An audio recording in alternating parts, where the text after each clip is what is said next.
En la vida hay tres constantes: el cambio, la elección y los principios. Tres constantes. Cambias porque elegiste incluir nuevos hábitos y descubrir nuevos principios. Hoy tienes el poder de elegir que la vida es un milagro, un aprendizaje, un regalo. Por eso, deseamos que los siguientes minutos estés bien y de buenas. Bien y de buenas. El podcast con David Silva. Bienvenidos. Bienvenidos a este episodio de Bien y de Buenas, el podcast. Para mí es un lujo, un placer que estemos como cada semana trayendo tantos temas que seguramente son de tu interés. Y hoy el tema que vamos a tratar sí que lo es, porque en algún momento todos o hemos sido narcisistas o hemos tenido enfrente a una persona narcisista. Y vamos a hablar exactamente sobre el narcisismo, cómo escapar de una relación narcisista, cómo realmente alejarnos y poner límites cuando encontramos realmente un entorno de este tipo. Por eso hoy para mí es un lujo invitar a Sonia Silva Londoño. Ella es psicóloga de profesión con estudios en inteligencia emocional y programación neurolingüística. Desde Medellín, aunque cartagenera. Bienvenida, Sonia, ¿cómo estás? Muchísimas gracias, David, por la invitación. Yo muy emocionada de estar aquí, de hablar de este tema que es tan importante, a veces tan común, pero no tenemos las herramientas para identificarlo, y espero poder dar un poquito de luces a las personas que lo están viviendo y que no saben cómo manejarlo. Completamente de acuerdo. Yo tampoco tenía las herramientas y considero que son muchas más de las que tengo ahora, pero al momento de entrar a este episodio me di cuenta que en el entorno tengo muchas personas narcisistas y quizá algunas las identifico y digo, oh my God, algunas son narcisistas desde el lado tóxico o nocivo. ¿Cómo identificamos y entendemos que tenemos enfrente a una persona narcisista, Sonia? Importantísima tu pregunta, porque creo que primero hay que delimitar qué es ser narcisista. Ser narcisista es un trastorno de personalidad, es una condición de salud mental. Hay personas que tienen rasgos de personalidad narcisistas, pero no necesariamente están diagnosticadas con un trastorno de personalidad narcisista. Como tú lo dices en palabras muy cercanas, y a veces decimos, esa persona es muy tóxica, a veces la condición se vuelve tan persistente y a veces se vuelve tan crónica que ya deja de ser un rasgo de personalidad y se convierte en una condición de salud mental. Las personas narcisistas por lo general sienten como ese aire de grandeza, sienten como esa necesidad de ponerse siempre en el centro. Ellos sienten como esa sensación de superioridad y de preocupación por sí mismos, y se les dificulta sentir empatía con el otro. Entonces, probablemente pensemos en esas personas y digamos, esta persona siempre se pone de primero, esta persona solo piensa en él o en ella, esta persona es narcisista. Y puede que tenga conductas o rasgos de personalidad narcisistas, pero realmente no sabemos si es un diagnóstico hasta que la persona realmente llegue a un espacio en donde lo puedan diagnosticar. Yo creo que esas personas narcisistas, aparte de sentir esa falta de empatía por los demás, sienten una necesidad constante como de admiración, ¿cierto? Como de yo soy importante, de a mí me necesitan, en vez de tener como esa mentalidad de yo tengo errores, yo tengo cosas en las que trabajar. Por lo general es como que no, básicamente yo soy perfecto o yo soy perfecta y tú debes venir a mi vida a acoplarte. Entonces tu pregunta es, ¿cómo identificamos que estamos en una relación narcisista? Y es cuando empezamos a notar esos síntomas o esos signos que tú dices, no me había dado cuenta, cómo constantemente las conversaciones o las discusiones se vuelven culpa de uno y no de la otra persona, o constantemente están buscando alabarse o llenarse el ego de todas las cosas buenas que hacen, y les cuesta trabajo sentarse e interiorizar en qué fallé, cuáles han sido mis errores, cuáles han sido digamos que esos puntos en las relaciones en donde yo asumo responsabilidad. Por lo general les cuesta asumir responsabilidad de sus actos. Entonces yo creo que es muy fácil confundirse en una relación y uno dice, ah, no, pero es que él es así, o de pronto es que su familia lo crió así. Pero si nos estamos dando cuenta que esto se vuelve una constante, que esas personas intentan manipularte constantemente para hacerte sentir menos, para hacerte sentir en constante choque de expectativas, de tú no llenas mis expectativas, o tú no llenas los zapatos, o tú no eres suficiente para estar conmigo, esas personas probablemente necesiten estar lejos de tu vida, pero se hace muy difícil aceptar eso.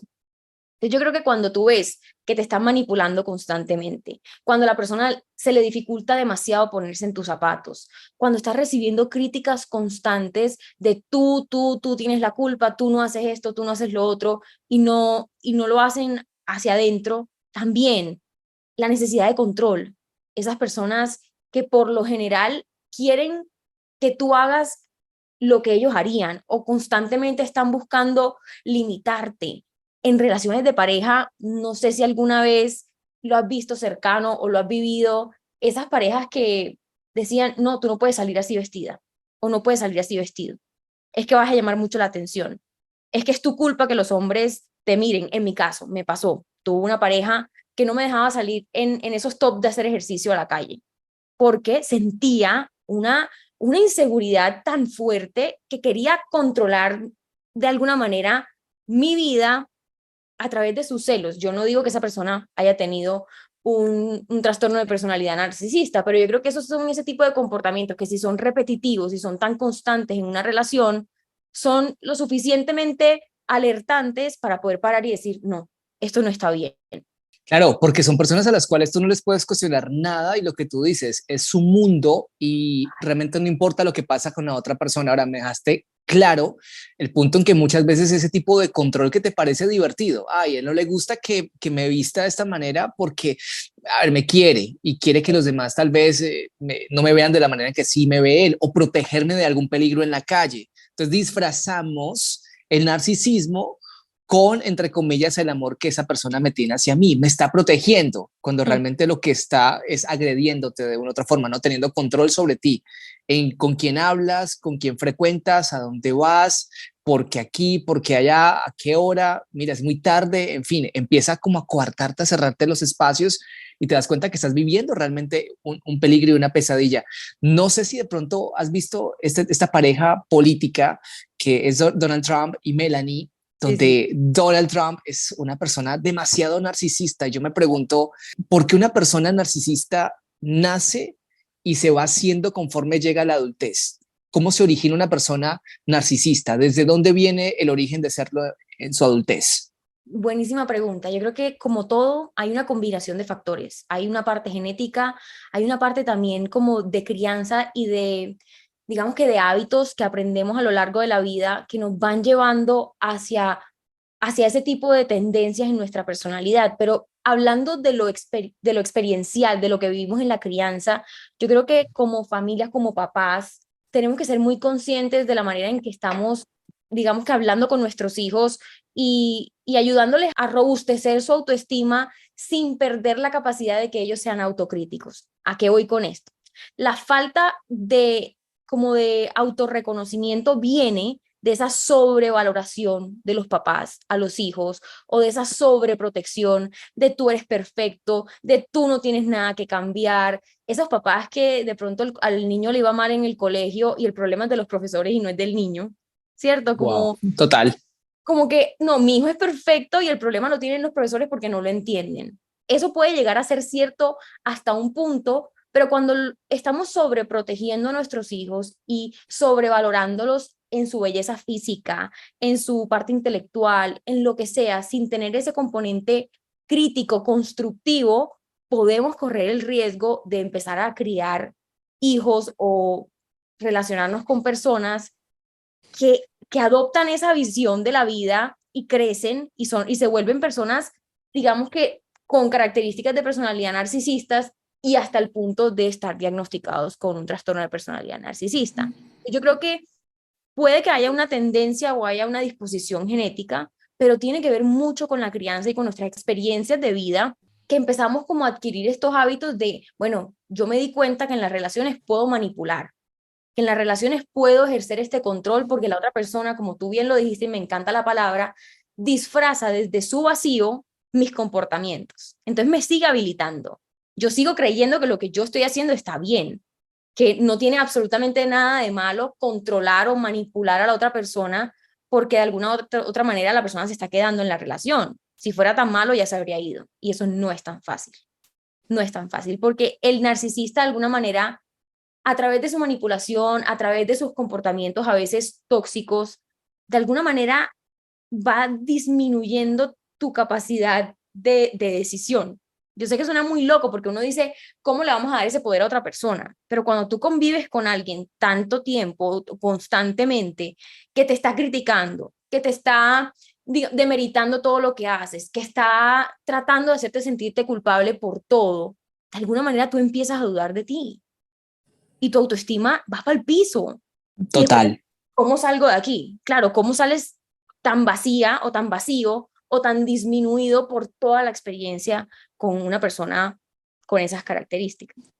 Tú lo has dicho, una persona narcisista puede hacerte dudar de tus capacidades, de tus talentos, lo que antes hacías bien y confiabas que lo estabas haciendo bien, hoy realmente no sabes a seguridad si realmente lo estás haciendo bien o no, porque sales de casa con ese concepto disminuido, como tú dices, humillado, humillada, tal vez hoy confiando un poco menos en ti, en lo que haces, precisamente porque uno no a todo el mundo le da el poder de decidir sobre uno o de opinar sobre la vida de uno. Entonces, si me lo dice una persona en la calle y me desmerita, seguramente yo no le voy a poner tanto cuidado, pero me lo dice mi pareja, que todos los días está conmigo, pues sencillamente yo voy a empezar a creerme que eso es cierto. Entonces salgo a enfrentarme al mundo con una inseguridad, con un miedo, una indecisión, porque ya no sé si lo que estoy haciendo está bien o mal y no diferencio entre lo que estoy haciendo bien o mal.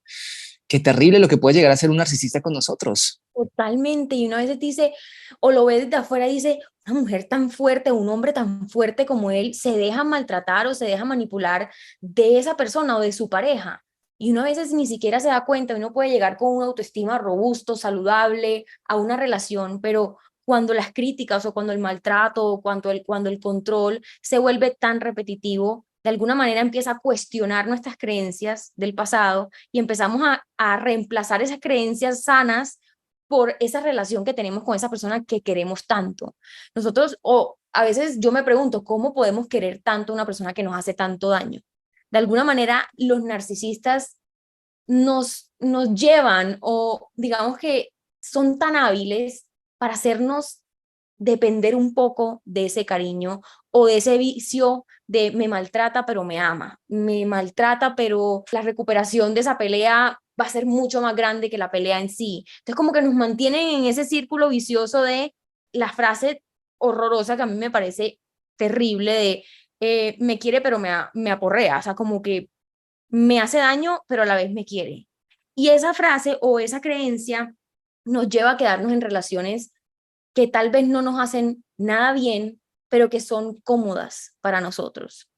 Y nosotros creemos que cómodo es algo positivo, como que, bueno, uno se queda cómodo en un lugar en el que se siente bien o en el que lo tratan bien o en un espacio donde uno no tiene que esforzarse. Esto no es así.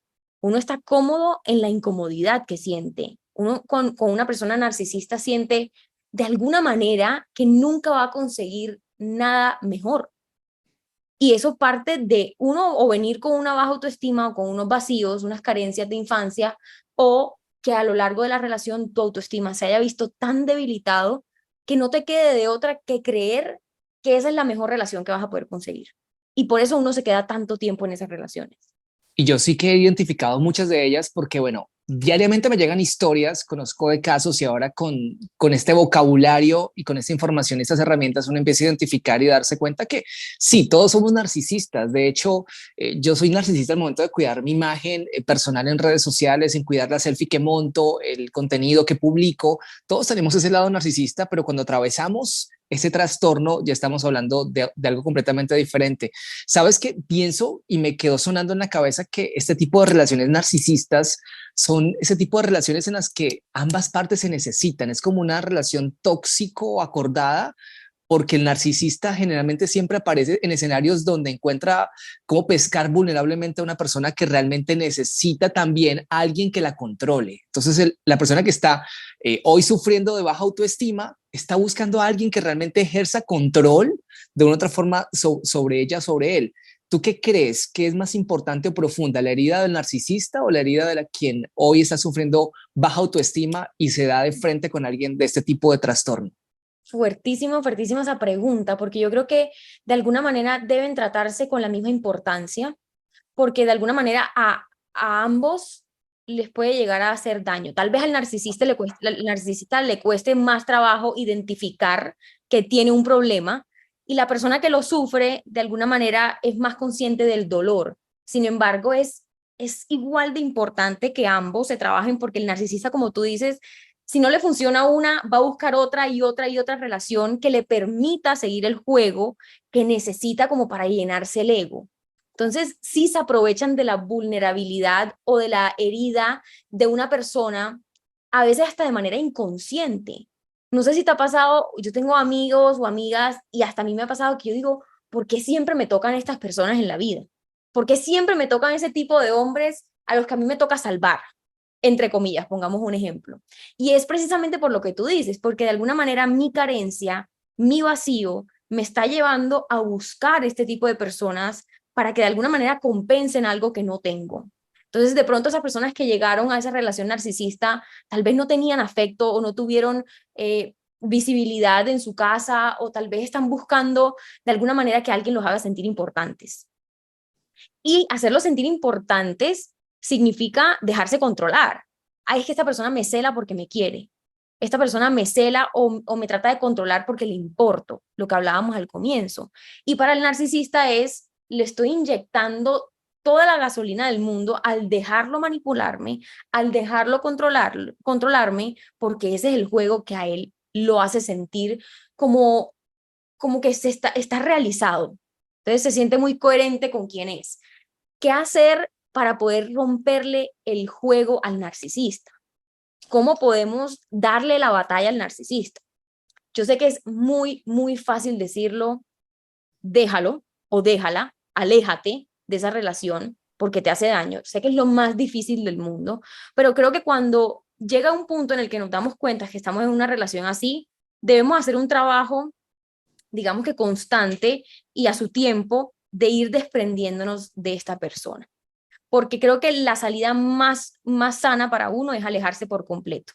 Si queremos quedarnos en esa relación para tratar de que funcione y tratar de cambiarlo o cambiarla, vamos a perder el tiempo.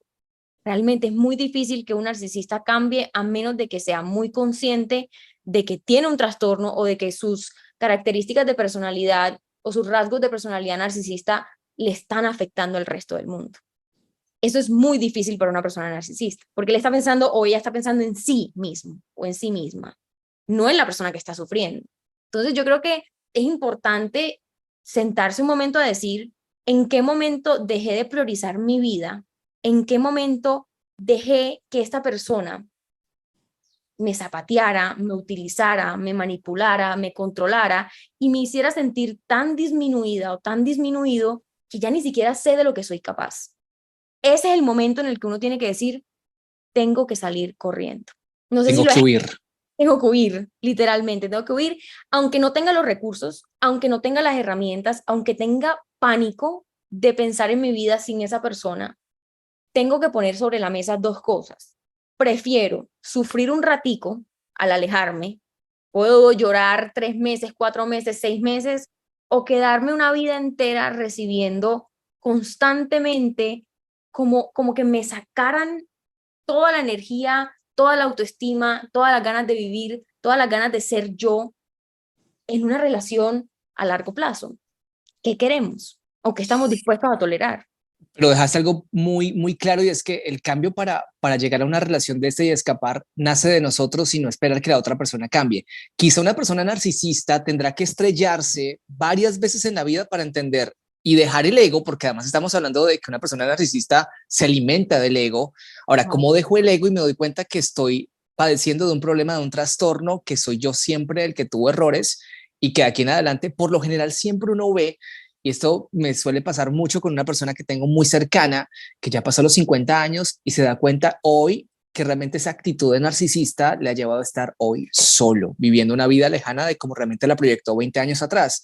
O tal vez como la relación en la que una mujer, por ejemplo, hoy dice, no me quiero separar, aunque sé que esta relación es nociva, es tóxica. Yo le he dicho a él, mira, este es el problema, yo me esfuerzo por la relación, tengo el 100% para que realmente todo funcione, pero la otra persona no conecta, no funciona, no tampoco pone de su parte. Al final la persona se cansa de trabajar en la relación y se va. Pero en algunos casos se queda, y se queda por el qué dirán, se queda por los hijos, se queda por no divorciarse, y al final nada mejor que tú puedas hoy tomar la decisión a tiempo, pensando que nada mejor que a tu legado le puedas dar el ejemplo de no quedarse en una relación, sencillamente si no son felices o están tranquilos viviendo realmente lo que siempre quisieron vivir. Totalmente. Y creo que me identifico mucho con esa historia de que a los 50 años te das cuenta alrededor y dices, estoy sola o estoy solo, ¿qué hice?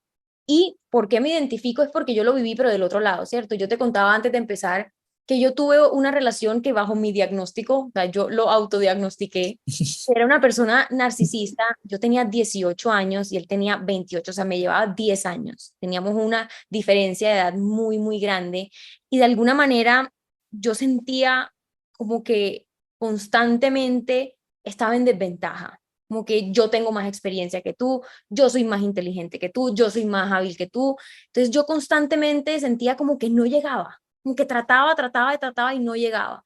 Fue una relación larga, bastante tormentosa, muy tóxica. Esta persona no se daba cuenta de su manipulación, de sus críticas constantes. Mujeres, yo no sé si ustedes que me están escuchando se sientan identificadas con alguna historia de estas, pero literalmente él me decía, me voy para mi casa, eh, y cuando salía me decía, ¿sabes que me voy a ir a rumbear? Y yo decía, ¿cómo así que te vas a ir a rumbear? Que sí, porque, bueno, él trabajaba en una discoteca y me decía, esta es mi vida, no me importa lo que tú pienses. Me manipulaba para hacerme sentir como que de alguna manera yo era la culpable de haberlo mandado a él para la discoteca. Que tú, cuando estoy contigo, lo único que hacemos es pelear, entonces yo necesito desahogarme, irme de fiesta, y aparecía a los 3 días y yo me sentía culpable. Y yo decía, Dios santo de la vida, todo es mi culpa. O esta persona me está haciendo sentir constantemente que todo es mi culpa. Yo, desde muy joven, he tenido esa capacidad de mirar hacia adentro y decir, bueno, ¿qué tengo que manejar yo? ¿Qué tengo que trabajar yo? Y yo veía que esta persona no, y repetía su mismo patrón con todas las relaciones. Gracias a Dios y al cielo pude liberarme de esa relación y hoy, casi 12 años después, él sigue solo. Yo estoy casada, no quiere decir que mi situación sea mejor que la de él, pero de alguna manera da a entender que ese comportamiento, digamos que manipulador, controlador, él pudo haber cambiado en muchas cosas, no lo sé, de alguna manera lo aisló del mundo, lo aisló de las personas que realmente lo querían querer y no se dejaban, porque es que es esa necesidad constante de yo soy mejor, de yo puedo más que tú y de tú nunca vas a llegar a ningún lado sin mí.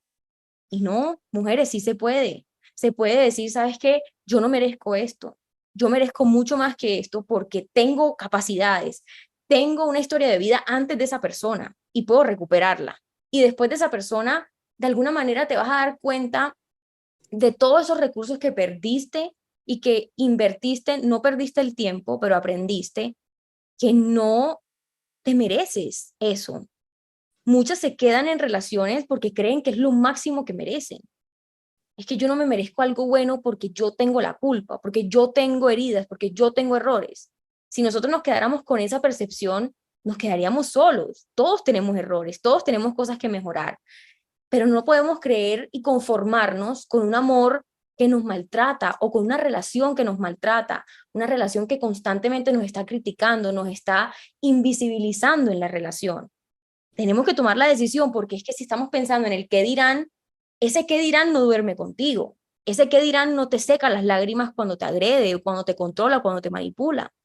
¿Hasta qué punto le dejamos entonces la llave de nuestra felicidad a esa pareja y a ese resto del universo, que constantemente nos está haciendo sentir presionados por mantener como ese estatus de, ay, si se casó, no se debe divorciar, qué va a pasar si se divorcia? No, yo tengo que buscar mi felicidad y buscar rodearme de personas que me alimenten, no que me destruyan. Tú lo has dicho, me parece maravilloso, se puso bueno, o sea, se puso candente el episodio porque realmente eso es lo que buscamos, realmente hoy para muchas de las historias que hoy se sienten identificadas y que nos están viendo, escuchando, Sonia, es exactamente eso. Yo soy más partidario de no solamente saber qué decisión tomar, todos creo que en el fondo, quienes viven una relación como la que tú viviste, sabías cuál era la salida, sino que te costaba ir a esa puerta, abrirla, irte, porque realmente tenías miedo a la incertidumbre de qué iba a pasar después. yo soy partidario de no solamente saber qué decisión tomar, todos tenemos seguramente esa verdad dentro de cada uno. El tema es entender muchas veces que entre más tiempo pase, se te va a hacer mucho más difícil y se te va a hacer mucho más complicado porque realmente vas perdido más amor propio conforme va llegando el tiempo de tomar esa decisión. Además que muchas veces cuando la tomas apresuradamente, sin entender el proceso que tienes que llevar realmente en ese duelo para tomar esa decisión, es la que te sostiene o el que te sostiene para que realmente cuando esta persona, no lo hemos hablado, la narcisista seguramente al darse cuenta que su pequeña vaquita o ternerito se le escapó del corral, querrá nuevamente volver a atacar con sus armas, a manipular a esta persona y nuevamente atraerla con control nuevamente donde debería estar. Y es ahí donde siento que una persona que ha sufrido de narcisismo debe tener en cuenta que no es solamente que toma la decisión, sino qué va a pasar realmente cuando esa persona narcisista vuelva a buscarte y ahí donde tú no te sientas estable con tu amor propio, que tengas todavía la autoestima variable, vas a volver a caer. Totalmente. Yo creo que ahí tenemos las dos perspectivas, de la persona que sabe que tiene que tomar la decisión y de la persona, del narcisista o de la narcisista, que de alguna manera va a seguir en su juego, como tú dices, tratando de recuperar esa presa para poder seguir alimentando sus comportamientos, su ego y sus tácticas. Hablemos primero del lado de la persona que toma la decisión. Es importantísimo ese paso de reconocer y aceptar la situación, de aceptar que estoy en una relación que me hace daño, porque podemos pasar disfrazándola mucho tiempo hasta llegar al punto que tú dices, en donde no tenemos nada de nuestra autoestima, en nuestro control, en donde sentimos realmente como que estamos completamente desprotegidos y lo único que nos hace sentir certidumbre es quedarnos en esa relación. Entonces, el primer paso es reconocer y aceptar que estamos en esa situación. Aceptar que mereces una relación mucho más sana, mucho más compatible con tus deseos, con tus expectativas. Piensa en esa niña o en ese niño de hace 15 años, 20 años, ¿qué te diría si te viera en una situación en donde tú estás poniendo tus necesidades y tu felicidad muy, muy, muy, muy por debajo de la otra persona, de tu pareja o de tu jefe o de tu familia, de quien sea? Es más general de pronto o más común en las relaciones de pareja, pero creo que es muy importante aceptar que tú no eres responsable de cambiar a la otra persona y que la única forma de cambiar tu situación es irte. Y después de tomar esa gran decisión, hay que planear muy bien esa hoja de ruta del después.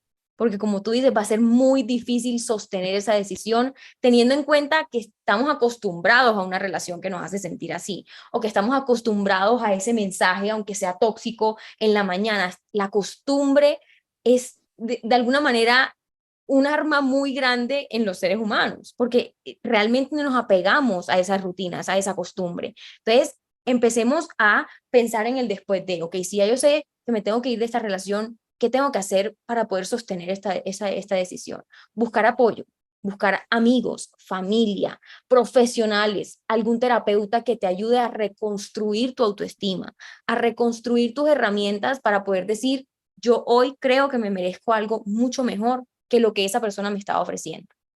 Y haciendo eso, le estamos quitando todo el poder a esa persona que constantemente está tratando de llegar a nosotros y tratando de debilitar el progreso que estamos haciendo. Para él es una amenaza que nosotros tengamos la autoconciencia y la seguridad de nosotros mismos. Él prefiere estar con alguien que no tenga, pero nada de autoestima porque sabe que la puede manipular. Pero si esa persona te ve fuerte, te ve invirtiendo tiempo en ti, invirtiendo espacio también para tú crecer y decir, ¿sabes qué? Esa persona no me necesita. Para el narcisista eso es como jalarse los pelos. Entonces, ser consciente de buscar apoyo, establecer límites y ser muy clara o claro con tus necesidades. Aprender a decir que no. Es tan difícil. Uno cree que es tan simple como decir no, pero va mucho más allá de si yo digo que no, le voy a hacer daño. Si yo digo que no, él no me va a querer. Si yo digo que no, voy a perder credibilidad con esta persona o lo que sea. Decir que no es ponerte a ti de primero o de primera y no dejar que la otra persona se aproveche de tu buena persona, de tu caridad, de tu miedo, porque a veces decimos que sí por miedo, queriendo decir que no, pero necesitamos mantener esos límites muy claros y muy firmes porque esa persona va a venir a manipularte. Entonces, a pesar de que te duela y a pesar que llorando escribas ese no o digas ese no, cada día se va a hacer más fácil, cada vez se va a hacer más cómodo decir que no y decir, sabes que me puse de primera, me puse de primero, qué valioso es eso. Eso por otro lado, priorizar tu bienestar, buscar recuperar tu calidad de vida.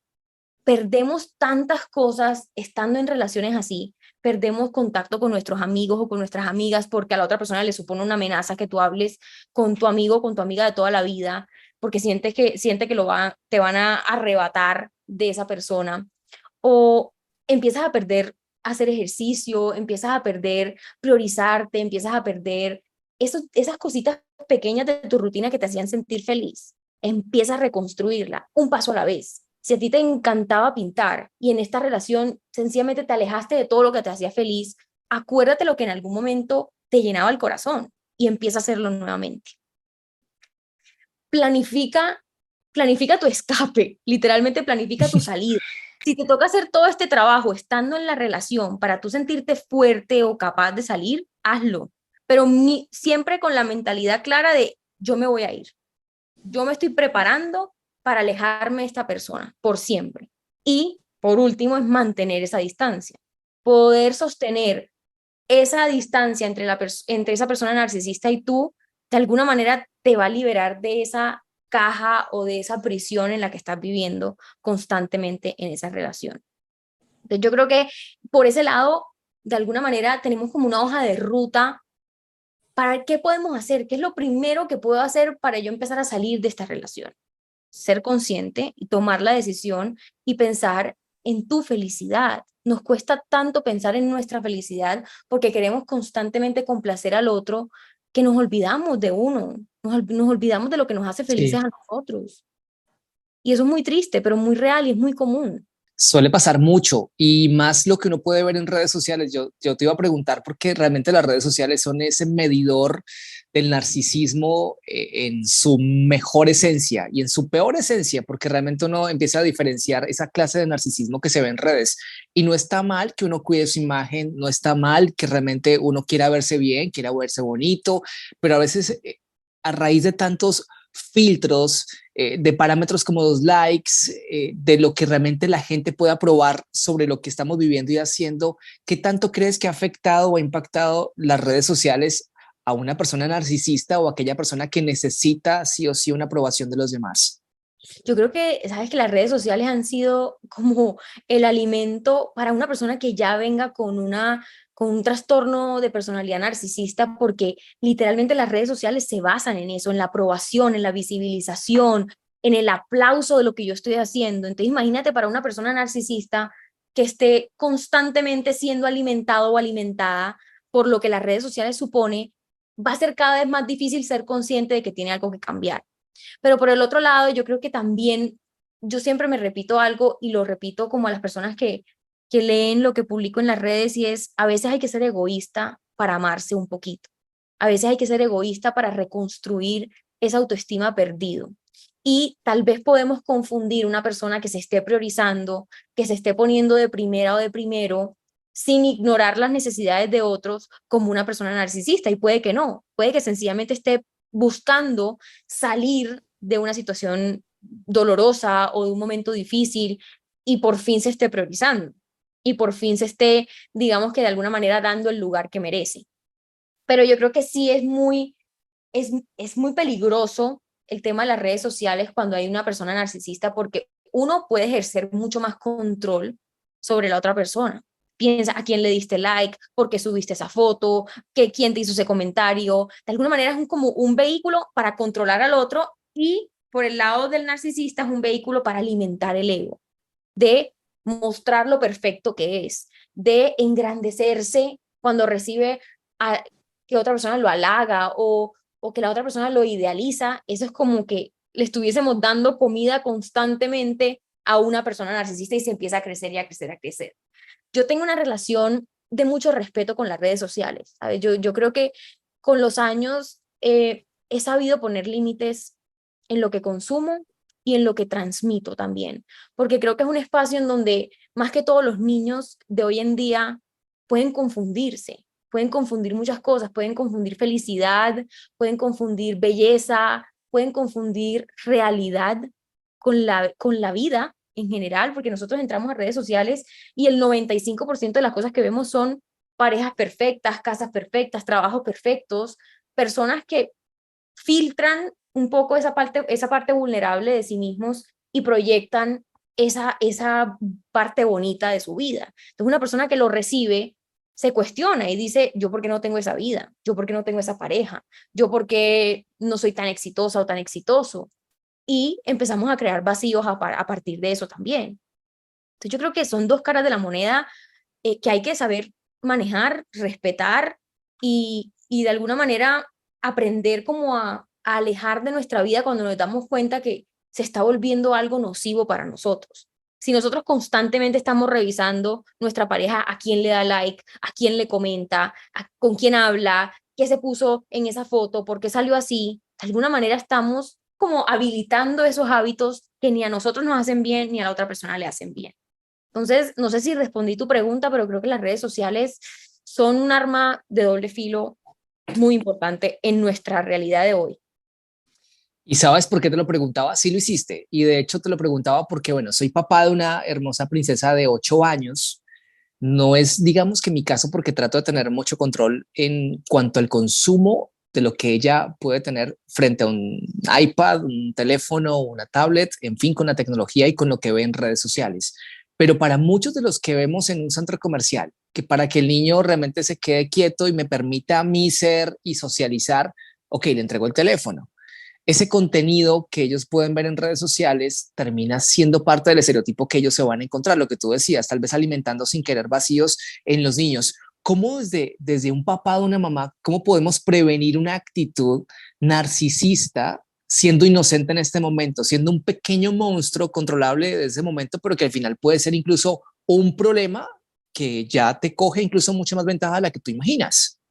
Total. Yo creo que hay algo muy importante y es enseñarle a los hijos y nosotros también como adultos aprender a estar cómodos en la vulnerabilidad, en esas debilidades que tenemos o en esos posibles, en esas posibles cosas que tenemos por mejorar y no pretender que todo sea perfecto. Es decir, que los hombres no lloran o las niñas son fuertes, párate, no llores y para adelante. Es sentarnos y preocuparnos un poquito más porque esas niñas o esos niños que están creciendo en este mundo, a veces un poco miedoso, se sientan cómodos y cómodas con su propia vulnerabilidad, con sus propias emociones, saber que el mundo a veces no es justo, que las personas no tienen vidas perfectas, que podemos sentir inseguridades, pero que podemos entregarles también las herramientas para superar esas inseguridades, que nuestros niños no crezcan creyendo que ellos son perfectos en todo sentido y que las otras personas son los responsables de lo que les pasa. Esa mentalidad de yo soy víctima de la vida, es que yo soy así porque esta persona me hizo esto o me pasó esto porque X o Y situación, sino que poder tener esa capacidad de decir, ¿qué puedo hacer yo hoy para sentirme más cómoda conmigo misma, sentirme más cómoda con mis emociones, sentir que si siento tristeza puedo llegar donde mi papá y decirle, papá, me siento triste? Y que el papá no diga, no, hija, por Dios, tú lo tienes todo, ¿cómo te vas a sentir triste? No, te sientes triste, ¿por qué? Estoy aquí para escucharte. Todos sentimos tristeza, todos sentimos rabia, todos sentimos frustración. Algunas veces los vas a embarrar y te va a tocar hacerte responsable de esos errores. No alejarlos de esa realidad, pero sí hacerlos muy conscientes de que somos parte del mundo y que tenemos derecho a equivocarnos, de que no todo lo que hacemos va a ser perfecto. Y yo sé que los papás quieren que sus hijos sean los mejores en todo, pero de alguna manera ejercen una presión a veces un poco innecesaria y unas expectativas en los hijos de llegar a ese punto de perfección para que mi papá o mi mamá me valore, que crean esos vacíos y esa necesidad también de que otro en su adultez los haga sentir suficientes. Yo creo que es súper delicado. Yo toda mi vida he soñado con ser mamá, pero hoy en día digo qué gran responsabilidad tengo en mis manos y en mi sueño. Tú como papá hoy lo vives de cerca y te das cuenta que una niña a los 8 años, a pesar de ser muy inocente, tiene mucha curiosidad y tiene mucha curiosidad por la vida y está aprendiendo, está formando en su cabeza sus juicios, está formando su concepto de la realidad. Y tú como papá y tu esposa como mamá la van a ayudar de alguna manera a que a pesar de que la vida la quiera distraer o que las redes sociales la traten como de persuadir, ella tiene claro sus valores y cuál es como su columna vertebral de la vida. Aquí se llora, aquí se ríe, aquí se siente, somos seres humanos, no tenemos que ser perfectos o no tenemos que vernos de cierta manera para ser valiosos, como que todos esos instrumentos que les podemos ir entregando a esos niños y esas semillitas de valor, de autoestima, de seguridad y de humanidad, de tú también vas a tener inseguridades, tú también vas a tener debilidades, entre comillas, porque las puedes utilizar a tu favor y vas a aprender de eso, pero no como llevarlas a un mundo de cristal en el que lo de afuera no existe y tú vives, digamos que acá adentro con nuestra realidad. No, yo creo que, o en mi caso lo haré, mostrarle el mundo y tratar de entregarle las herramientas suficientes para que se enfrente a ese mundo sin perder su esencia. Porque yo creo que la mayoría de las personas en las redes sociales hoy están perdidas de su esencia y están tratando desesperadamente como de encajar en este mundo, pero con lo que creen que deben hacer, más no con lo que realmente son. Entonces ahí viene como esa confrontación. Pues mira que me ha gustado muchísimo, no es por ser narcisista, pero este episodio nos quedó hermoso, nos quedó divino, porque estoy seguro que muchos de los que nos vieron y nos escucharon hoy, Sonia, se quedaron realmente con esa fortaleza dentro de ellos, sabiendo que tienen todas las soluciones en sus manos para poder escapar de una relación así. Y si no han escapado, ya el primer paso que hoy queda en la mente es identificar que están en una relación narcisista o que incluso en su entorno han podido identificar amigos, familiares, jefes, en fin, en un entorno que están viviendo tal vez con personas narcisistas y que tal vez el mejor momento es aquí entender que si trabajamos nosotros podemos poner mucho más límite. Me encantó tenerte en este episodio. Yo quiero terminar preguntándote algo que siempre pregunto al final del episodio y es, ¿para ti qué es estar bien y de buenas? Para mí, ¿qué es estar bien y de buenas? Yo creo que estar, como te decía ahorita, cómodo con tu propia vulnerabilidad, con esa parte humana de ti que no necesariamente es perfecta, pero que lo está intentando. Yo creo que no hay que tenerlo todo para ser felices, sino poder sentarse a mirar y decir todo lo que he caminado, todo lo que he aprendido, que a pesar de que hayan sido muchas tormentas, me han traído a quien soy hoy. Y porque tengo vida, porque tengo la capacidad de seguir aprendiendo, estoy de buenas, porque es que si no, no estaríamos aquí. Entonces, yo sé que suena un poco como muy positivo y un poco como muy optimista, pero creo que debemos tener mucha conciencia día a día de que tenemos miles de oportunidades cada vez que nos levantamos, estamos vivos. Estamos vivos y a pesar de que sintamos tristeza, no quiere decir que no seamos felices. Y a pesar de que no lo tengamos todo ya que queremos, que soñamos, entonces significa que yo voy a ser feliz cuando lo logre. No, puedes ser feliz con lo que tienes hoy, si tienes esa capacidad de sentarte a agradecer por lo que tienes. Entonces yo realmente, a pesar de los momentos difíciles, me siento de verdad muy agradecida con mi historia, conmigo misma y con que mi intención diariamente es dejar algo bueno en el mundo. Eso me hace sentir bien y de buenas. Pues gracias a ti por aceptar la invitación. Hoy hablando sobre el narcisismo y cómo escapar de una relación narcisista. Ella es Sonia Silva Londoño, es psicóloga de profesión con estudios en inteligencia emocional y programación neurolingüística. Gracias por aceptar la invitación y por estar aquí en Bien y de Buenas. Gracias a ti, David. Un abrazo muy grande a todas las personas que nos están escuchando. Y si sienten que hay alguien que esté viviendo esto, por favor, mándenle este episodio, porque a veces esto es lo que necesitamos para despegar en esa decisión. Así que pueden compartirlo, está disponible en todas las plataformas digitales. Nos encontramos pronto en un nuevo episodio de Bien y de Buenas, el podcast. Yo soy David Silva y te espero, por supuesto, aquí en este espacio tan bonito y sumando cada semana una oportunidad de poder tocar temas interesantes como el que acabamos de tocar con Sonia. Cuídense mucho y, por supuesto, sigan ahí conectados con Bien y de Buenas, el podcast. Hasta pronto. Chao. Cada momento es valioso y tu actitud mucho más. Deseamos que los minutos que acaban de pasar hayas aprendido, reflexionado, hayas decidido y elegido con más sabiduría, pero sobre todo que en cada minuto de este podcast hayas estado bien y de buenas. Bien y de Buenas, el podcast con David Silva. Cada semana espera un nuevo episodio. Síguenos en redes sociales como @soydavidsilva.